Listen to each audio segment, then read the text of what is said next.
Welcome class 12th। तो आज हम लोग नेक्स्ट पार्ट इलेक्ट्रोस्टैटिक्स का, जो कि है क्या, electric field intensity. Electric field intensity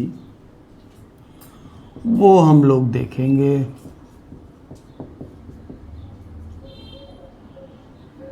field, electric field intensity. सबसे पहले चर्चा करेंगे क्या है इलेक्ट्रिक फील्ड। तो अगर हम लोग कोई चार्ज अगर कहीं किसी जगह पर है, if A charge is situated anywhere, तो उसका इफेक्ट कुछ दूर तक हो सकता है। ऐसा नहीं है कि यहाँ चार्ज रखे हुए हो 1 किलोमीटर दूर पर ही इसका असर देखने को मिलेगा, नहीं मिलेगा। इफेक्टिवली वो जीरो होगा वहाँ पर उसका असर। तो चार्ज के अराउंड वो स्पेस जिसके अंदर कोई चार्ज को अगर लाया जाए तो उस चार्ज पर क्या हो, कुछ अट्रैक्शन या रिपल्सन, यानी कोई इंटरेक्शन हो सके। तो फील्ड किसे कहते हैं? तो फील्ड कहते हैं electric field is the space around the charge inside which any other charge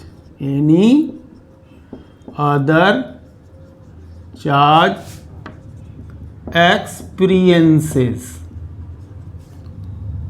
force of interaction. Force of, इसको हटाइए, force of interaction. Force of interaction को क्या करे, एक्सपीरियंस करे। मतलब क्या है भैया? मतलब ये है कि ऐसे मिला जुला के समझिए कि ये अगर यदि मान लीजिए चार्ज है तो इसके चारों तरफ का ये एक स्पेस होगा, ऐसा कोई स्पेस बनेगा जिसके अंदर क्या होगा, जाहिर सी बात स्फेरिकल होगा, है ना। तो इसको सेंटर में ले लीजिए, है ना।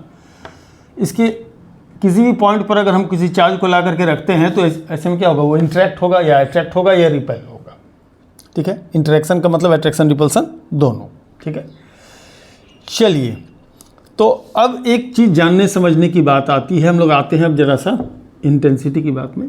जाहिर सी बात है अगर हम पॉइंट P ले रहे हैं जो कि एक सर्टेन डिस्टेंस पर होगा, और अगर कोई पॉइंट इधर Q ले रहे हैं, तो जितना बाहर की तरफ चलते जाएंगे हम खुद भी समझ सकते हैं बड़ा इजीली कि क्या होगा, कि जैसे जैसे बाहर की तरफ हम जाएंगे वैसे वैसे हमारा strength of electric field reduce कर जाएगा। तो स्ट्रेंथ ऑफ इलेक्ट्रिक फील्ड अगर रिड्यूस कर जाता है तो ऐसे में क्या होगा, स्ट्रेंथ ऑफ इलेक्ट्रिक फील्ड अगर रिड्यूस कर जाता है ना, तो यहाँ पर फील्ड वीकर होगा और यहाँ पर फील्ड क्या होगा, स्ट्रॉन्गर होगा।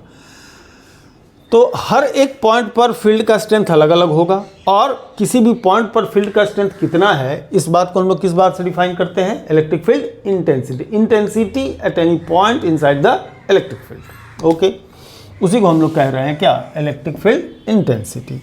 तो क्या डिफिनीशन लिख पाएंगे हम लोग लिख पाएंगे इसका definition, electric field intensity,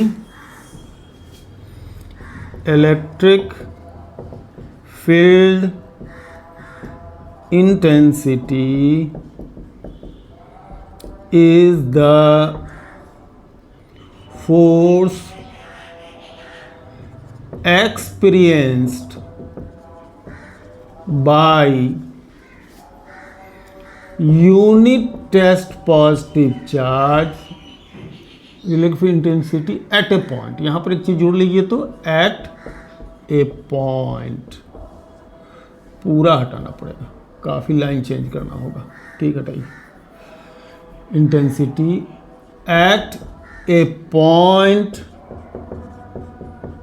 inside the field, है ना, inside the field is the force experienced by unit test positive charge kept at that point। अब जरा सा बात को समझिए, इसको क्यू को हटा लीजिए। अब क्या है यूनिट टेस्ट पॉजिटिव चार्ज किसको कहेंगे? पहली बात तो टेस्ट पॉजिटिव चार्ज, हम लोग इलेक्ट्रोस्टैटिक्स के अंदर किसी भी फील्ड की स्टडी करने के लिए एक हाइपोथेटिकल चार्ज की बात करते हैं, वो होता है पॉजिटिव चार्ज, उसको टेस्ट चार्ज कहते हैं। और इन जनरल जब फील्ड इंटेंसिटी वगैरह मेजर करने के लिए चलते हैं तो उसको यूनिट अमाउंट का चार्ज लेते हैं, जिसको हम लोग 1 कूलम कहते हैं। कूलम्स लॉ में हमने 1 कूलम को डिफाइन करके बताया है। तो हमेशा से हम लोग क्या करते हैं, यूनिट टेस्ट पॉजिटिव चार्ज की बात करते हैं, ठीक है जी।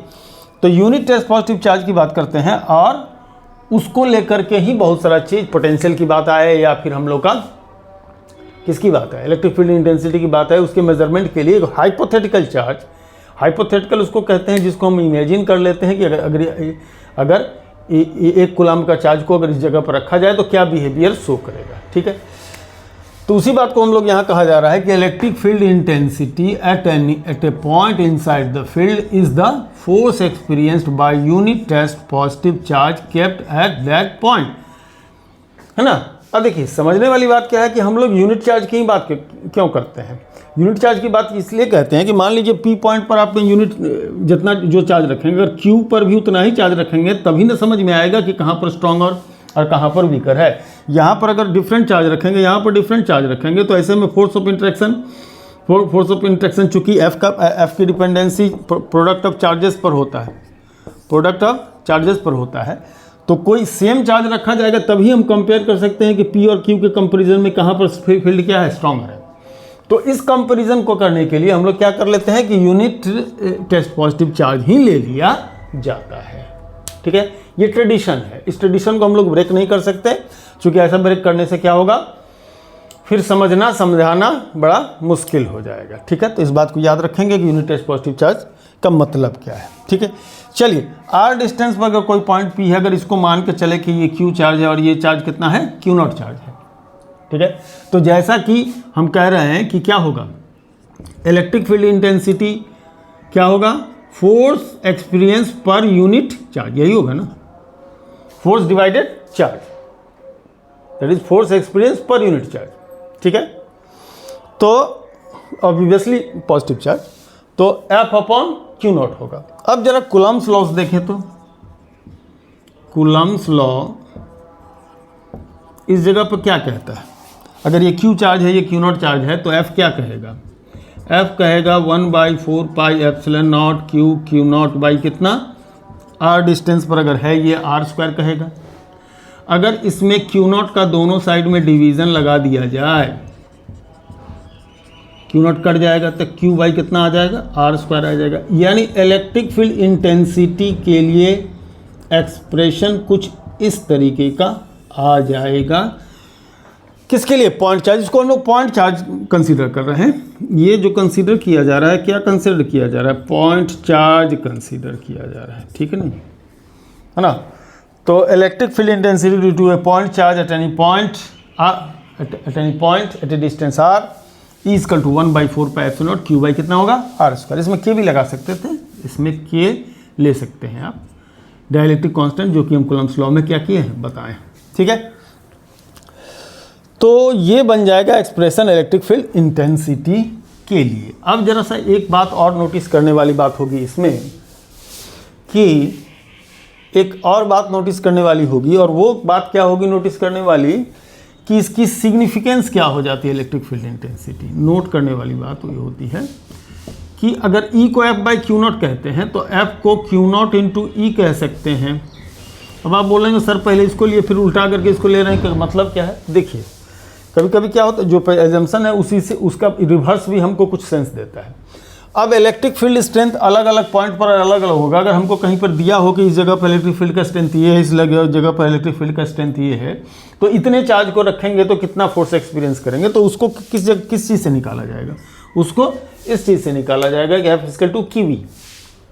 If E is the field strength at any point, then F equals to QE is the force experienced by that charge. Okay, इस पॉइंट को क्या करेंगे, नोटिस करके रखेंगे। अब इसका यूनिट क्या होगा इलेक्ट्रिक फील्ड इंटेंसिटी का, unit of electric field intensity क्या होगा, फील्ड इंटेंसिटी क्या होगा, unit of electric field intensity की बात करें तो इसकी यूनिट जो हो जाएगी कितनी हो जाएगी, फोर्स बटे चार्ज। फोर्स का न्यूटन होता है, चार्ज का कूलम्ब होता है, तो इसका हो जाएगा न्यूटन पर कूलम्ब। इसकी क्या बन जाएगी, यूनिट बन जाएगी। ठीक है जी, ओके। चलिए, तो ये तो हम लोग बात कर रहे थे किसकी, इलेक्ट्रिक फील्ड इंटेंसिटी की। इसको ज़रा नोट कर लीजिए आगे बढ़ने से पहले, नोट करके ही आगे बढ़े। नेक्स्ट टॉपिक हम लोग का हो जाएगा इलेक्ट्रिक फील्ड लाइंस। इसको ज़रा बेहतर तरीके से समझेंगे, बहुत ज़्यादा इलेक्ट्रिक फील्ड लाइंस। अब ये इलेक्ट्रिक फील्ड लाइंस क्या चीज़ होती है, अभी हम लोग यूनिट टेस्ट पॉजिटिव चार्ज की बात कर रहे थे, बिल्कुल।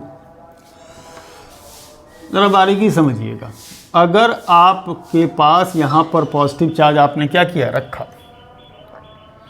और रखने के बाद, लेने के बाद, या है पहले से, एक यूनिट टेस्ट पॉजिटिव चार्ज को यहाँ पर अगर रखिएगा तो इसको रिपेल करके इधर भेज देगा। अगर उसके बगल से रखिएगा तो ऐसा, अगर बारी बारी से अगल बगल रखते चले जाइए तो कुछ इस तरीके का पाथ मिलेगा, किसका, यूनिट टेस्ट पॉजिटिव चार्ज का। Correct, unit test positive charge का ऐसा पाथ मिलेगा। बुक में ये बात इलेक्ट्रिक फील्ड लाइंस को जैसे भी समझाया गया हो समझाया जाए, लेकिन हमारे बात समझाने का तरीका अपना होता है। तो अगर पॉजिटिव चार्ज को के आसपास कोई यूनिट टेस्ट पॉजिटिव चार्ज को रखा जाए तो कुछ इस तरीके का क्या होगा, पाथ उसका देखने को मिलेगा। अगर मान लीजिए आपने निगेटिव चार्ज रखा है कहीं पर, तो क्या होगा कि अगर कुछ दूर पर किसी डायरेक्शन में अगर यूनिट टेस्ट पॉजिटिव चार्ज होगा तो उसको अट्रैक्ट करके अपनी ओर खींच लेगा, है ना। ऐसे में आप देखिए अगल बगल का कोई भी यूनिट टेस्ट पॉजिटिव चार्ज होगा वो इस तरीके से अट्रैक्ट होकर के चला आएगा। ठीक है, ऐसा ऐसा अट्रैक्ट होकर के चला आएगा, आएगा ना। ओके,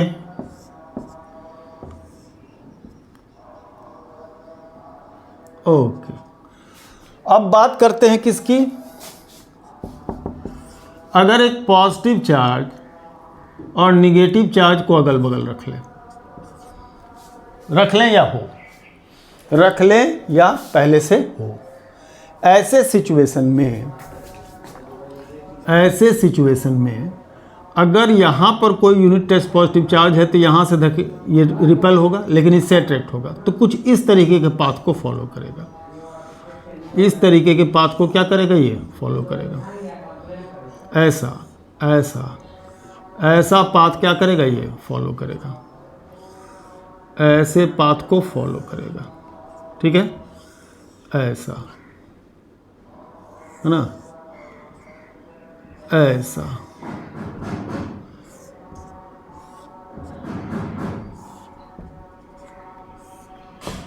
ठीक है, ये तीसरी बात हो सकती है। अगर अगली बात देखी जाए, एक पॉजिटिव चार्ज, एक और पॉजिटिव चार्ज ली जाए, तो यहाँ से अगर यदि यूनिट टेस्ट पॉजिटिव चार्ज निकलेगा तो कुछ इस तरह से, ये चूँकि ये रिपेल कर रहा है और ये भी रिपेल कर रहा है तो तिरछा हो जाएगा, है ना, ऐसा हो जाएगा। इधर से निकलेगा तो इधर इधर इधर इधर इधर इधर इधर इधर, ऐसा। करेक्ट, ऐसा।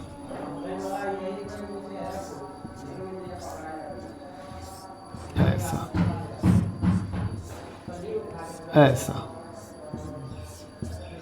करेक्ट, ऐसा। ये चौथी बात हो सकती है। पांचवी बात ये हो सकती है अगर कोई प्लेन चार्ज शीट हो, करेक्ट, और चल निगेटिव भी बना ही लेते हैं, और इधर माइनस हो, तो क्या होगा, यहाँ से रिपेल होगा, यहाँ अट्रैक्ट होगा, तो कुछ ऐसा होगा इलेक्ट्रिक फील्ड लाइंस, कुछ ऐसा होगा electric field, path of the unit test positive charge inside the electric field. है ना, path of the electric field lines inside the electric field को हम लोग इलेक्ट्रिक फील्ड लाइन से जानेंगे। हालांकि डिफाइन कुछ दूसरे तरीके से, कुछ स्टैंडर्ड तरीका है हम लोग को डिफाइन करने का, उस तरीके से हम लोग इलेक्ट्रिक फील्ड लाइंस को क्या करेंगे, डिफाइन करेंगे। लेकिन यहाँ समझने वाली बात है, it is the path of unit test positive charge moving inside the electric field, है ना। तो इलेक्ट्रिक फील्ड के अंदर जिस पाथ को फॉलो अप करेगा कोई भी यूनिट टेस्ट पॉजिटिव चार्ज, वही उसका क्या होगा, हमारा फील्ड लाइंस होंगे। ठीक है जी, वही उसके फील्ड लाइंस होंगे। तो चलिए अब जरा सा इस फिगर को पहले बना लीजिए, तब इसको डिफाइन करते हैं, इसके प्रॉपर्टी को हम लोग क्या करते हैं, देखते हैं। ठीक है, अब जरा इसका इलेक्ट्रिक फील्ड लाइंस के डिफिनीशन को लिख लीजिए।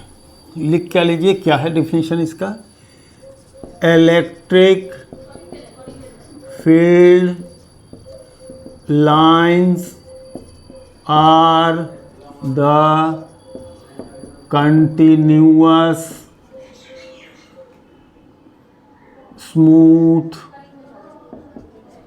Curve inside the electric field at any point of which will provide the direction of electric field at that point। तो क्या चक्कर है कि जिस तरह से इस तरह का कोई कर्व होता है, कर्व ही होता है, स्ट्रेट लाइन भी एक कर्व ही है ना, स्ट्रेट लाइन भी एक कर्व है of infinite radius of curvature. खैर जो ये सब ज्योमेट्री की चीज़ है। ओके, चलिए, अगर ये इलेक्ट्रिक फील्ड लाइन है यानी path of the electric unit test positive charge है, तो इस सिचुएशन में होगा क्या, अगर इस पॉइंट की बात करते हैं, ए पॉइंट की बात करते हैं, इस पर ड्रॉन टेंजेंट का डायरेक्शन क्या करेगा, इलेक्ट्रिक फील्ड के डायरेक्शन को हमको प्रोवाइड कर सकता है। कोई पॉइंट बी की बात करते हैं तो यहाँ पर ड्रॉन टेंजेंट का डायरेक्शन क्या करेगा, हमको यहाँ का डायरेक्शन प्रोवाइड करेगा। ठीक है, चलिए, तो डिफिनीशन ये है कंटिन्यूअस स्मूथ। कंटिन्यूअस का मतलब कहीं पर टूटा हुआ नहीं होगा, कहीं पर ब्रेक नहीं करेगा। मतलब कि ऐसा नहीं कि टेस्ट पॉजिटिव चार्ज आ रहा है यहाँ तक आया, यहाँ से जंप करके फिर यहाँ से जाने लगा, ऐसा नहीं होगा, है ना। तो कंटिन्यूअस होगा, स्मूथ होगा। स्मूथ होने का मतलब ऐसा पाथ नहीं होगा, जिग जैग नहीं होगा, जिग जैग नहीं होगा, करेक्ट। कहीं पर किंक नहीं बनेगा, कहीं नोक ही नहीं बनेगा, है ना, कहीं पर वो नोक नहीं बनेगा। ठीक है, एक बात चलिए अब इसकी जरा सा हम लोग प्रॉपर्टीज़ को देख लेते हैं। प्रॉपर्टीज़ क्या है इसकी प्रॉपर्टीज़। पहली इलेक्ट्रिक, बहुत सारे प्रॉपर्टी बनता है। इट इज़ कंटिन्यूअस, कुछ डिफिनीशन में ही इट इज़ कंटिन्यूअस। दूसरा कह सकते हैं it is smooth, it is smooth मतलब नो किंक, किंक नहीं होता है इसके अंदर। तीसरा कह सकते हैं, तीसरा कहते बहुत सारे हैं, तो बोर्ड मिटाना पड़ जाएगा, है ना। तीसरा कह सकते हैं, इस डिफिनीशन के अंदर से ही प्रॉपर्टी निकाल रहे हैं पहले, drawn tangent at that any point, tangent at any point provides direction of field, direction of field at that point, eight that point. अगर कहीं पर कोई अक्षर पढ़ने में दिक्कत हो रही है तो जो बोल रहे हैं उससे लिख लीजिए, है ना।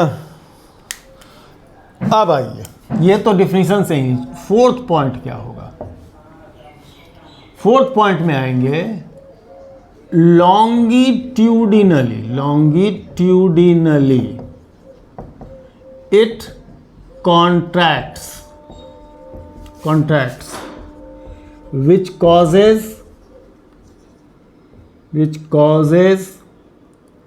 force of attraction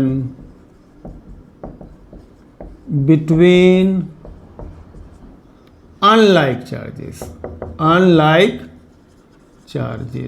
ठीक है, अनलाइक चार्जेस के बीच में फोर्स ऑफ अट्रैक्शन लॉन्गिट्यूडनल। जैसे कि मान लीजिए ये एक पॉजिटिव चार्ज है और यहाँ पे एक निगेटिव चार्ज है, तो यहाँ चार्ज लाइन निकल के यहाँ तक जाता है, ठीक है। अच्छा एक ठो इसको, चलिए इसको पांचवा कह लीजिए।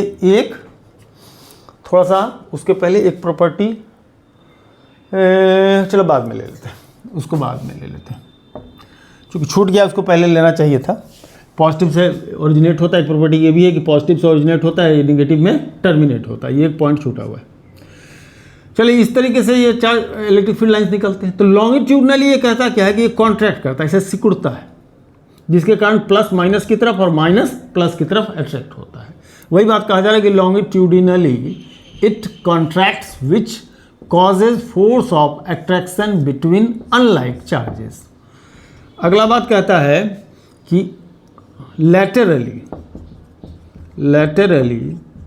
it repels। the reason is why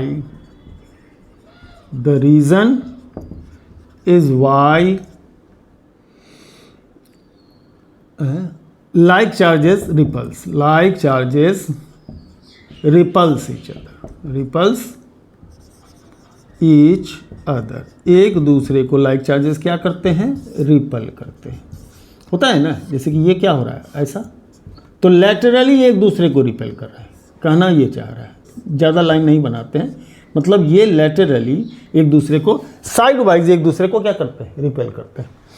लंबाई में ये सिकुड़ता है, लेंथ में ये सिकुड़ने की कोशिश करता है इलेक्ट्रिक फील्ड लाइंस, और लेटरली ये मतलब साइड से, जैसे कि प्लस चार्ज से भी जो फील्ड लाइन निकलता है, देख रहे बाहर की तरफ फैलने लगता है, फैलता है ना, ये फैलने लगता है ना, मतलब ये साइड वाइज इनके बीच में क्या हो रहा है, रिपल्सिव फोर्स लग रहा है। साइड वाइज इनके बीच में क्या हो रहा है, रिपल्सिव फोर्स लग रहा है। ठीक है जी, ओके। तो इसको लिखिए, अभी तो और प्रॉपर्टी सारी बाकी है ना, इसको नोट कर लीजिए, इसके बाद हम आगे बढ़ते हैं।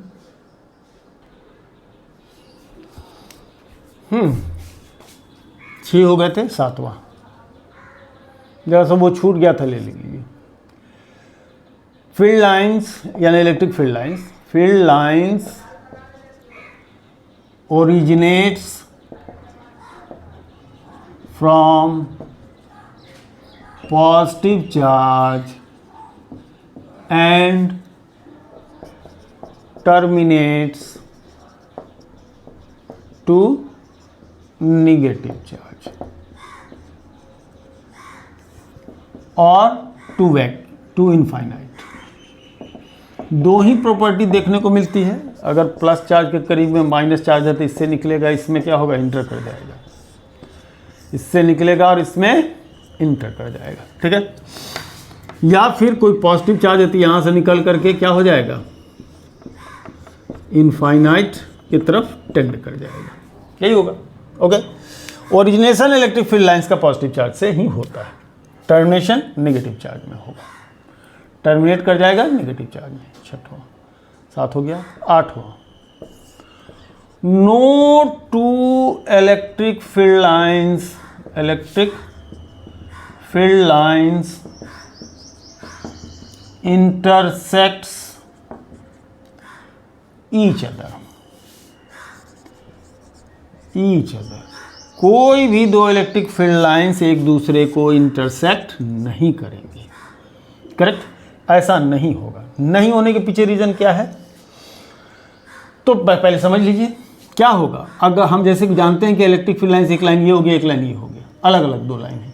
ठीक है, इस पॉइंट पर का अगर इस कर्व के 1 के हिसाब से देखते हैं तो इधर का डायरेक्शन ऑफ इलेक्ट्रिक फील्ड इधर हो गया 1 का, और 2 के हिसाब से देखें तो डायरेक्शन ऑफ इलेक्ट्रिक फील्ड ये हो जाएगा। तो E1 ये E2 यानी कि 2 पॉसिबल डायरेक्शन हो जाएंगे, 2 पॉसिबल डायरेक्शन हो जाएंगे। डॉन टेंजेंट ही डायरेक्शन प्रोवाइड करेगा इलेक्ट्रिक फील्ड का, तो ऐसे में यहाँ पर टेंजेंट, नंबर ऑफ टेंजेंट्स 2 हो जाएंगे। अगर नंबर ऑफ टेंजेंट्स 2 हो जाते हैं तो ऐसे सिचुएशन में क्या होगा, 2 पॉसिबल डायरेक्शन होंगे, जबकि ऐसा होगा नहीं। मतलब कि कहने का मतलब क्या कि यहाँ से अगर टेस्ट पॉजिटिव चार्ज आते आते आएगा और यहाँ चौराहा बन गया है, और इस चौराहा से अगर सोचेगा इधर जाए कि इधर जाए, ऐसा तो है नहीं कि ये दिमाग लगाएगा भाई हमको इधर जाना है कि इधर जाना है, तो यूनिक होगा ना डायरेक्शन। अगर यहाँ से आया है इधर तो इधर ही जाएगा, यहाँ से आया है तो इधर से इधर ही जाएगा, है ना। लेकिन ये यहाँ पर पॉसिबल डायरेक्शन तो 2 हो गए, तो डायरेक्शन ऑफ मूवमेंट उसका डिफरेंट हो सकता है। ये कंट्रोवर्शियल बात होगी। ये बात क्या हो गई? कंट्रोवर्शियल, मीन कि path of the unit test positive charge inside the electric field will be unique, वो यूनिक होगा। तो ऐसे में ये डिफरेंट डिफरेंट नहीं हो सकते, है ना। तो रीजन में लिखिए, अरे कितना नहीं हो रहा है, यहीं लिखिए, it is not possible as if the line intersects there will be two possible direction of electric field at that point which is not possible, जो कि पॉसिबल नहीं है। ठीक है जी, चलिए 8वां हो गया, अब 9वां देख लीजिए प्रॉपर्टी।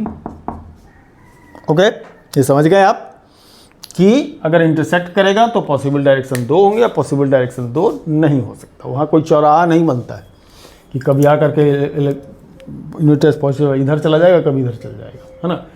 पाथ यूनिक होगा। हाँ, तीसरा है डेंसर द इलेक्ट्रिक फील्ड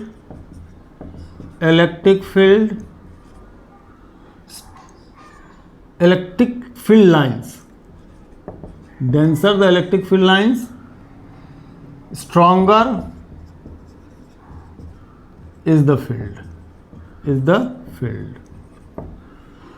मतलब इस तरह से इलेक्ट्रिक फील्ड लाइन्स है, सपोज दैट कि पॉजिटिव चार्ज से ही इमर्ज कर रहा है, ठीक है, पॉजिटिव चार्ज से ही इमर्ज कर रहा है। तो क्या उम्मीद करते हैं, क्या उम्मीद कर रहे हैं? यहाँ पर की डेंसिटी क्या है? क्लोजर है, यहाँ इससे रेयरर है, यहाँ और भी रेयरर है। तो अगर बात ए पर की करे, बी पर की करे, सी पर की करे, तो इलेक्ट्रिक फील्ड इंटेंसिटी ए पर का बड़ा होगा electric field intensity at B, and जो कि और बी का बड़ा होगा सी से। मतलब जहाँ क्लोजर होंगे वहाँ फील्ड स्ट्रेंथ क्या होगा? ज़्यादा होगा। इसको ऐसे भी समझ सकते हैं, यहाँ देखिए ना, यहाँ पर चूँकि क्लोज होगा, चार्ज के क्लोज होगा, ये लाइन्स भी क्लोज होंगे, लाइन्स क्लोज होंगे तो इलेक्ट्रिक फील्ड इंटेंसिटी यहाँ ज़्यादा और यहाँ क्या होगा? कम होगा। ठीक है, तो इलेक्ट्रिक फील्ड लाइन्स क्या होगा? ये उसकी डेंसिटी, मतलब कितना क्लोज है इलेक्ट्रिक फील्ड लाइन्स, ये डिसाइड करके बताएगा कंपैरेटिवली कि कहाँ पर फील्ड क्या है हमारा स्ट्रॉन्गर है और कहाँ पर फील्ड हमारा क्या है वीकर है। तो वीकर फील्ड और स्ट्रॉन्गर फील्ड को हम लोग इलेक्ट्रिक फील्ड लाइन से भी दिखा सकते हैं। अब बात हो गई, एक चीज़ बच गया है, वो है यूनिफॉर्म फील्ड का। तो जरा सा यूनिफॉर्म इलेक्ट्रिक फील्ड लाइंस का, तो जरा सा इसको हटा के हम बता देते हैं, यहीं पर बता देते हैं ना, यहीं पर बता देते हैं। इसके लिए अलग से बोर्ड नहीं लेने की जरूरत नहीं पड़ेगी, बाद में हम क्लियर कर लेंगे। ठीक है, चलिए 5 इसके नोट के रूप में लीजिए इसको, है ना, इसके नोट के रूप में लीजिए। किसके नोट के रूप में लीजिए? 9th पॉइंट के नोट के रूप में। क्या लीजिए? For uniform field lines will be parallel. अब जरा सा एक, अभी कुछ देर पहले एक फिगर हम बनाए थे ना, या इस तरह की सिचुएशन में क्या होगा? पैरेलल होंगे ना। यहाँ पर अगर डिफरेंट सिचुएशन में अगर हम देखें, यहाँ पर अगर डिफरेंट सिचुएशन में देखें तो यहाँ फील्ड लाइंस कैसे होंगे? यहाँ पर के फील्ड लाइंस, यहाँ देखिए, यहाँ क्लोजर है तो यहाँ पर फील्ड इंटेंसिटी ज़्यादा, यहाँ उससे कम, यहाँ उससे कम। ठीक है, लेकिन यहाँ पर तो कोई भी सेक्शन आप लीजिए, सब एक दूसरे से क्या है? बराबर है। तो जितना यहाँ होगा उतना ही यहाँ होगा, तो इतना ही यहाँ होगा। पॉइंट समझ लीजिए। अगर किसी जगह पर हमको अपने बुक में या किसी क्वेश्चन में या कहीं पर भी अगर हमको ऐसा करके फील्ड लाइंस को दिखाया गया है, इसका मतलब ये फील्ड यूनिफॉर्म है, हर पॉइंट पर की इलेक्ट्रिक फील्ड इंटेंसिटी क्या है? बराबर है। यहाँ हर पॉइंट पर की इलेक्ट्रिक फील्ड इंटेंसिटी क्या बराबर है, या फिर हमसे कहा गया है कि यूनिफॉर्म इलेक्ट्रिक फील्ड है और हमको अगर फिगर ड्रॉ करना है तो हम लोग क्या करेंगे, फील्ड लाइंस को पैरेलल शो करेंगे। तो बुक में कहीं पर भी अगर फील्ड लाइंस पैरेलल दिख रहे हो तो समझ लीजिए कि यूनिफॉर्म फील्ड की बात हो रही है, एक जैसा, एक कहीं पर भी कम ज़्यादा इलेक्ट्रिक फील्ड नहीं है, हर जगह इंटेंसिटी क्या है, सेम है। ठीक है जी, है ना। तो ये पॉइंट आप हम लोग नोटिस करके रखेंगे और ये हम लोग इलेक्ट्रिक फील्ड लाइंस की प्रॉपर्टी देख रहे थे। अब हम लोग आगे बढ़ते हैं किसके तरफ, चलिए बढ़ते हैं। पहले उतार लीजिए, इसको नोट डाउन कर लीजिए। चलिए तो अब हम लोग देखते हैं इलेक्ट्रिक फ्लक्स को, है ना। इलेक्ट्रिक फ्लक्स, अब इलेक्ट्रिक फ्लक्स क्या चीज़ है भैया, वो बात देखा जाए। इलेक्ट्रिक फ्लक्स क्या चीज़ है, पहले डेफिनेशन लिख लेते हैं, लिख लीजिए, जितना समझ में आए नहीं आए कोई बात नहीं, समझाते हैं हम। Electric flux is the number of electric field lines passing out normally to any area। मतलब क्या है कि कोई इलेक्ट्रिक फील्ड है, ओके, उसके अंदर कोई एरिया लिया जाए, ठीक है। तो एरिया वेक्टर का डायरेक्शन, एरिया का डायरेक्शन अगर नहीं समझते हो तो ऐसे समझ लीजिए, जैसे कि ये है हाथ, है ना, इसका एरिया वेक्टर क्या होगा, ये जो पेन का डायरेक्शन होगा, नॉर्मल डायरेक्शन, यही होता है एरिया वेक्टर का डायरेक्शन। तो ये बन जाएगा एरिया, इसके फेसिंग इधर है और फील्ड लाइंस की डायरेक्शन क्या है, अगर इधर है, इसके बीच का एंगल बन रहा हो थीटा। अब समझिए, number of electric field lines, भाई इलेक्ट्रिक फील्ड लाइंस को गिन कौन पाएगा, गिन कौन पाएगा, गिनना तो मुश्किल है, ठीक है।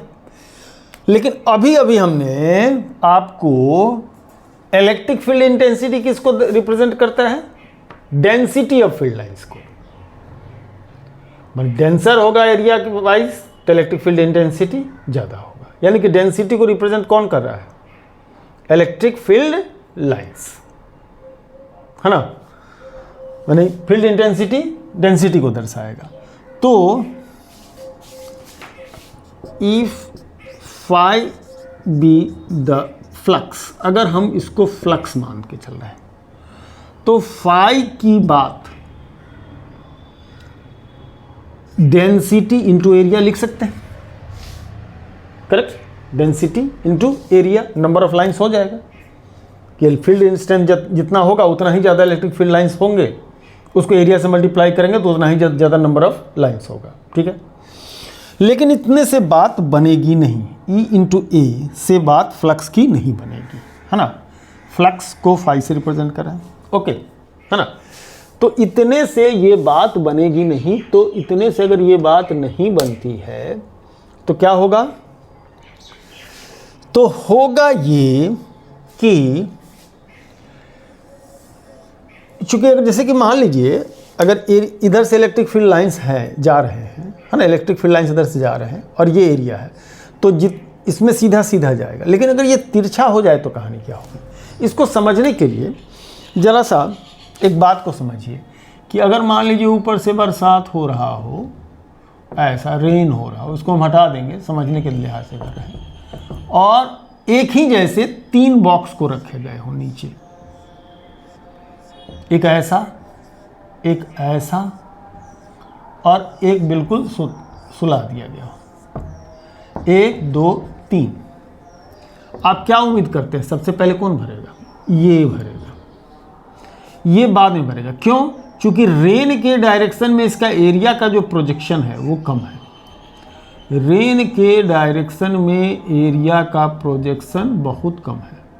मतलब एक्चुअल में इस फेसिंग ये है प्रोजेक्टेड एरिया, रेन के डायरेक्शन का प्रोजेक्टेड एरिया क्या है, ये है ना, कम फेसिंग, इतने के अंदर से जो पानी आएगा वही इसके अंदर जाएगा। इसमें तो जितना इसका बड़ा इसका ओपनिंग है वो टोटल में क्या होगा, पानी जाएगा। और रही बात इसकी, तो जीरो पानी जाएगा इसमें, इसकी प्रोजेक्शन क्या है, कम है। तो यहाँ पर ये एंगल मैटर करता है, यहाँ पर ये एंगल क्या होगा, मैटर करेगा। किसके किसके बीच का, एरिया वेक्टर और रेन वेक्टर, है जी। एंगल क्या करेगा, मैटर करेगा। ये इलेक्ट्रिक फील्ड का डायरेक्शन और ये किसका डायरेक्शन, इलेक्ट्रिक फील्ड का डायरेक्शन और ये रेन का डायरेक्शन, ठीक है। तो ये मैटर करेगा। तो ऐसे सिचुएशन में, है ना, ऐसे सिचुएशन में क्या होगा कि एरिया का कौन सा प्रोजेक्शन काम करेगा। तो प्रोजेक्शन के लिए जब भी लेते हैं, प्रोजेक्शन की बात हम लोग जब भी कर रहे होते हैं, है ना, प्रोजेक्शन की बात हम लोग जब भी कर रहे होते हैं, ये एरिया वेक्टर का डायरेक्शन और ये आपका ये एरिया वेक्टर, ये इधर अंदर हो गया और ये हो गया इलेक्ट्रिक फील्ड, इसका रेन का डायरेक्शन, यहाँ एंगल हो गया थीटा। तो ऐसे में प्रोजेक्शन की बात जब भी करते हैं, तो प्रोजेक्शन की बात जब भी करते हैं, जितना बात समझ सके, जैसे कोई भी लेंथ है ना, ठीक है, इस लेंथ का अगर यदि हम लोग थीटा के डायरेक्शन में प्रोजेक्शन की बात करेंगे तो एच कॉस थीटा होता है, वेक्टर में अगर पढ़ें और तो एक्चुअल में ए का जो प्रोजेक्शन ई के डायरेक्शन में जाएगा वो आ जाएगा ए कॉस थीटा। पूरा ए नहीं ले सकते हैं, जनरलाइज केस में पूरा ए हम लोग क्या करेंगे, नहीं ले पाएंगे, है ना। क्या कोई एंगल हो सकता है, अगर थीटा जीरो होगा तो कोई टेंशन ही नहीं है, थीटा जीरो। यहाँ पर क्या है, देखिए यहाँ पर क्या है, जो एरिया वेक्टर का डायरेक्शन है वही इलेक्ट्रिक फील्ड इंटेंसिटी का डायरेक्शन। यहाँ क्या है, एरिया वेक्टर का डायरेक्शन, इधर नहीं, गलत ले रहे थे, है ना, ये एरिया वेक्टर का डायरेक्शन ये है, ये इलेक्ट्रिक फील्ड का डायरेक्शन है, थीटा एंगल बन रहा है। यहाँ पर क्या हो रहा है, एरिया वेक्टर का डायरेक्शन ये है, ये इलेक्ट्रिक फील्ड का डायरेक्शन है, यहाँ थीटा कितना बन रहा है, 90 डिग्री। 90 डिग्री पर cos 90 की वैल्यू क्या हो जाती है, जीरो हो जाती है। तो जो फ्लक्स की बात हम करेंगे वो पूरी बात आएगी ई ए कॉस थीटा से, या फाई की बात अब हम कर पाते हैं ई डॉट ए से, dot product of electric field intensity and A vector से। और अगर अब हम कोई एलिमेंट्री एरिया लेते हैं, फॉर एलिमेंट्री एरिया,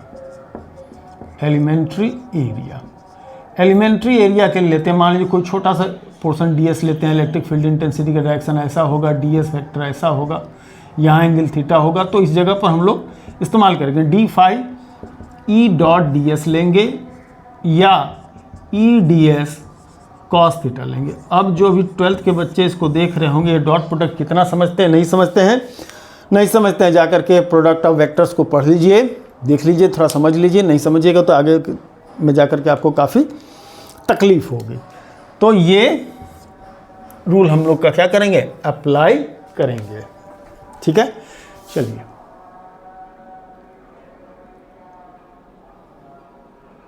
अच्छा, ये कैमरा मूव कर गया था क्या, नहीं ठीक है, ठीक ही है, कैमरा ठीक ही है, ओके। हाँ, लगे हाथ जरा सा यूनिट ऑफ इलेक्ट्रिक फ्लक्स भी देख लीजिए। यूनिट ऑफ इलेक्ट्रिक फ्लक्स वो क्या होगा, जैसे कि हम लोग यहाँ कह रहे हैं ना, phi is equal to E A cos theta. Cos theta का तो खैर कोई यूनिट नहीं होगा। इसका कितना होता है, इसका कितना होता है, न्यूटन पर कूलम, न्यूटन पर कूलम। इसका कितना होता है, एरिया का मीटर स्क्वायर। तो इसको कंबाइन करके न्यूटन मीटर स्क्वायर पर कूलम, यानी फाई का यूनिट ऑफ फाई यानी फ्लक्स बनता है न्यूटन मीटर स्क्वायर पर कूलम, ठीक है। इसकी भी कहीं कहीं ज़रूरत पड़ेगी। चलिए, अगर नोट नहीं किए होंगे तो नोट कर लीजिए। इसके बाद थोड़ा सा कहानी हम लोग आगे की तरफ बढ़ाते हैं, ठीक है। चलिए, तो इसके बाद एक टॉपिक्स या फिर रहने देते हैं, 40 मिनट का है। इलेक्ट्रिक डायपोल लेंगे तो फिर उसका पूरा डिटेल करेंगे तो बेहतर रहेगा, ठीक है जी। चलिए, तो जो भी 12th के बच्चे इस चीज़ को फॉलो अप कर रहे होंगे हमारे वीडियो को, वो कंटिन्यू रहेंगे। और जितना हो सकता है आप क्या करें, इसको एक दूसरे के साथ शेयर करें। कहीं भी जाकर के टाइम इन्वेस्ट करके ट्यूशन पढ़ने से बेहतर है कि जो हम बता रहे हैं उसको आप लोग देखें और अपने दोस्तों में क्या करें, इसको डिस्ट्रीब्यूट कर लें ताकि उसके एडवांटेज आपको मिल सके। अब हम इसके एडवांस में भी जाएंगे, न्यूमेरिकल भी बताएंगे। जब न्यूमेरिकल चालू करेंगे हम इलेक्ट्रोस्टैटिक्स का इसका, तो कोई 4-5 वीडियो तो न्यूमेरिकल का ही हो जाएगा। तो हम जान करके अलग अलग इसलिए बना रहे हैं कि बहुत सारे बच्चे हो सकते हैं जिनके लिए न्यूमेरिकल उतना इंपॉर्टेंट ना हो, जिनको कोई इंजीनियरिंग या मेडिकल नहीं करना है, उनके लिए सिंपली क्या करना है, 12th कंप्लीट करना है, तो वो अपना डेरिवेशन वगैरह देख लें और थोड़े बहुत न्यूमेरिकल को क्या कर लेंगे एग्जामिनेशन पॉइंट ऑफ व्यू से देख लेंगे। लेकिन जिनको आगे जा कर के कुछ एडवांस में कुछ करना है, नीट करना है या JEE करना है, उनके लिए तो ज़रूरी होगा, तो वो सब चीज़ भी हम लोग देखेंगे। लेकिन अभी हम इसको सीधे क्या कर रहे हैं, सिलेबस को हम बता दे रहे हैं, थ्योरीज़ को हम क्या कर रहे हैं, कंप्लीट कर दे रहे हैं। उसके बाद एक बार चालू करेंगे तो वो शायद एक यूनिट का 10-10 वीडियो हो जाएगा, जिसमें हम टोटल खाली न्यूमेरिकल्स ही बता रहे होंगे। ठीक है जी, चलिए, उम्मीद है कि आप लोग फॉलोअप करेंगे, लिखेंगे, ध्यान करेंगे तो ज़्यादा आपको लाभ मिलेगा। धन्यवाद।